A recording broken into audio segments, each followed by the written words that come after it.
What it do, baby? All right, this is my quick update on job hunting. All right, so this morning, while my daughters were in bed, wrestling, goofing, watching TV, bothering me, I applied to 5 remote jobs. I have no particular um, say or stake in whether it's a brick and mortar, hybrid, or remote. I just figured I'd just apply to them. And on LinkedIn, it makes it a little bit easier to apply to jobs. There's like an easy apply, I think that's what it's called, or easy resume. I can't quite remember. It's blue.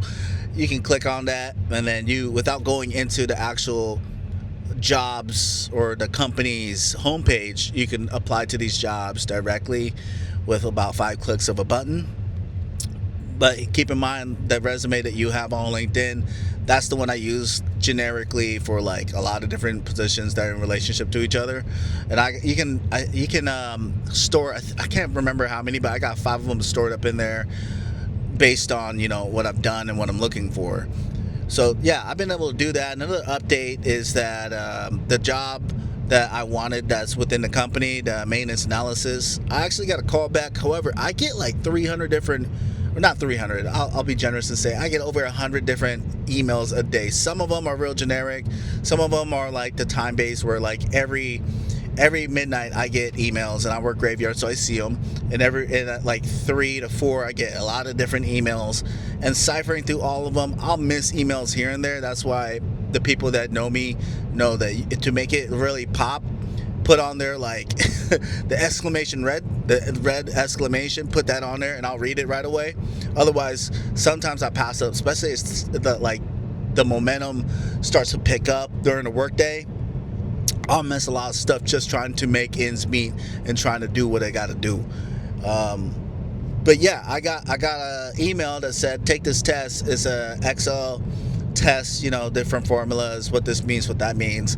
I think out of the 40 questions, I might have gotten 35, maybe less. It's whatever. But I gotta reply. I just didn't know that I got to reply until like 2 weeks later, after they said that they were going to get back to me. I finally emailed them, and they're like, "Oh, we sent you that."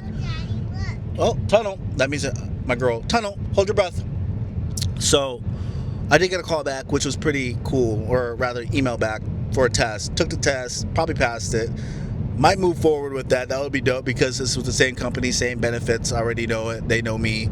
My maintenance background, I think, would speak volumes being in that position, because the data that I would pull as I'm mining them, I would be able to interpret and then present it to people that is, like maybe they're not maintenance savvy.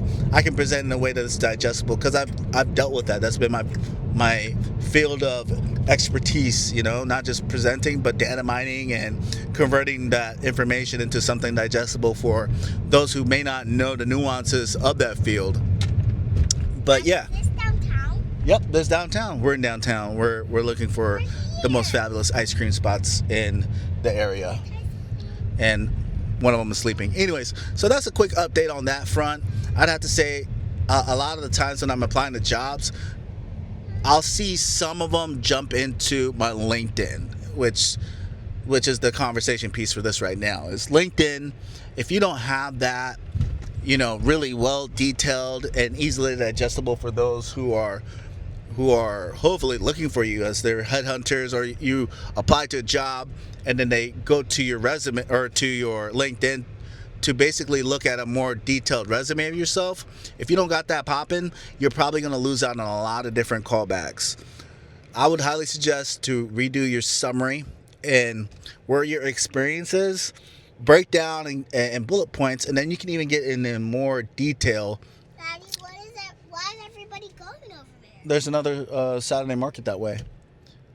But yeah, if you can bring to light, different projects that you've done per experience, have results on there, quantifiable facts to, numbers, that would speak volumes as what you're capable of. And based on your summary, it's kind of like, your summary is something that speaks to your personality more.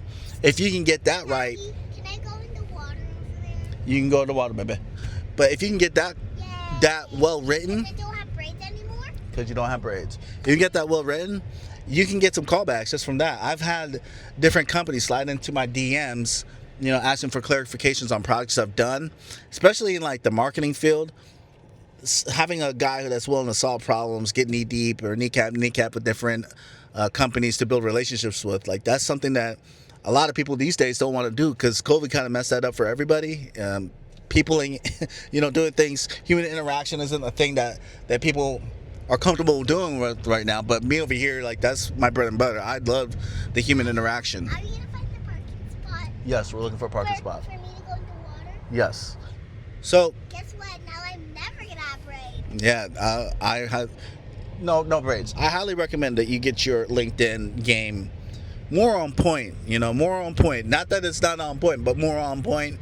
That way you can get more callbacks because ultimately it's a numbers game. I have 35 resumes that have been submitted. Some of them have been tailored to the actual job. And then again, some of them, when I hit that easy apply on LinkedIn, it's a very generic one. So it doesn't really, it doesn't really like in detail. It doesn't really cover what I am able to specifically do as it responds to the job title and description. So those ones, like I see when I apply with those type of resumes, they'll jump into my LinkedIn and look into that. Then they'll slide into my DMs asking for clarification. And that's one thing that I think I was able to do really well right now is that my LinkedIn is on point. If you want to look up, just put that in the comments. I'll be more than happy to show you my LinkedIn. But your LinkedIn is really where the magic happens. And it's also like your business card. I see guys with business cards, but this is the tech age. What I do is when I meet people, I tell them, hey, look me up on LinkedIn without having to hand out business cards. And right there, you're able to make an immediate connection. If you got your LinkedIn and it looks fire, you're able to get an immediate connection. There's meat and potatoes in there about you. That speaks volumes to those who are really serious about networking.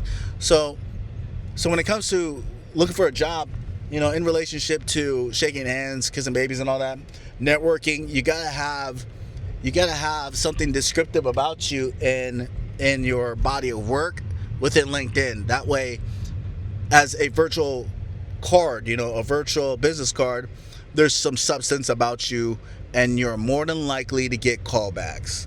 Or at least there's people that's going to want to build a relationship with you in that networking process. Anyways, that's my quick update. Again, I did actually get a callback finally in relationship to maintenance analysis, and hopefully I'll get more callbacks here shortly, especially right now, because I think I'm on fire. I think I'm on fire. I have to think positively about this whole entire experience because 60 resumes and limited traction, that can be very defeating. Deuces.